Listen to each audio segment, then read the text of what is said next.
Morning, everyone. Hope you can hear me. And I hope this is working, at least slightly better than the phone. This is via Zoom live into the Facebook group. I'm just waiting for Tony to tell me that actually it's working.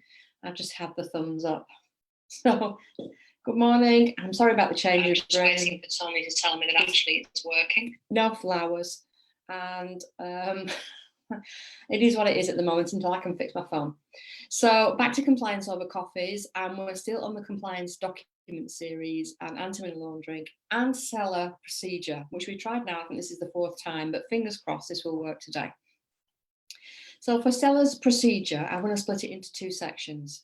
The first is direct to seller, and the second is when you're via a third-party agent. Now, that could be an estate agent, lettings agent, another sourcing agent, could be anybody else.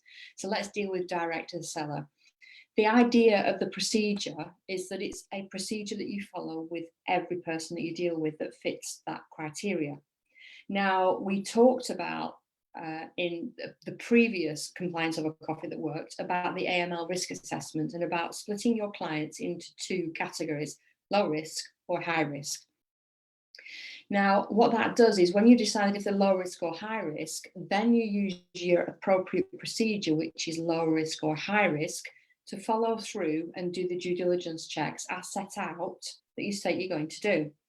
So you need a low risk and a high risk procedure for your seller direct to. You need a low risk and a high risk procedure for your seller via an agent. I hope that makes sense. Now, basically what these procedures hold is, well, ours does anyway, is from first contact call right the way through to everything completed and you're live with them. Now, that could be the seller or the buyer, but we're talking about the seller today. And it's that step-by-step process of what you do.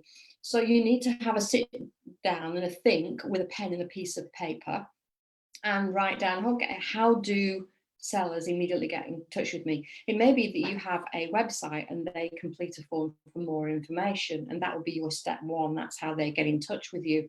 And then what is your next step? You know, in our case, we might arrange a call. Then we'd go off and do some due diligence, and then we'd arrange another call and set up a viewing potentially. You may do it in a slightly different order, but you need to write it in the order that you do it. So that's the idea of the procedure. And what HMRC are looking for is that you follow your procedure all the way through, whether it be a low risk procedure or a high risk procedure. So that is seller direct to, because when you're direct to them, you're face to face with them. You can have a chat with them. You can arrange your own viewing. You can see copies of their identity to prove that they are who they say they are. They live where they say they live.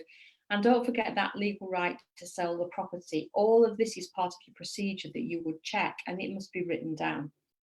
Now, if you're via an agent, whoever that is, you can't do that because you're not face to face to them, and the agent should already have done it. That doesn't mean that it stops you from having the responsibility to do whatever checks you can. And of course, if they're via the agent, then you can still find out the name of the person that the agent's dealing with. You can still find the name of the person that the agent's dealing with. And you can check on land registry, on title register, if that's the name of the person down that's currently owning the property. If it's not, then you need to be asking questions of the estate agent.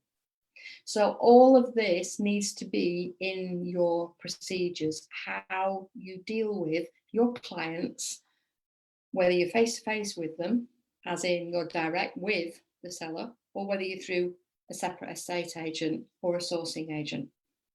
So that is your written procedure. It is the A to Z of how you're going to deal with a seller when you come to work with them.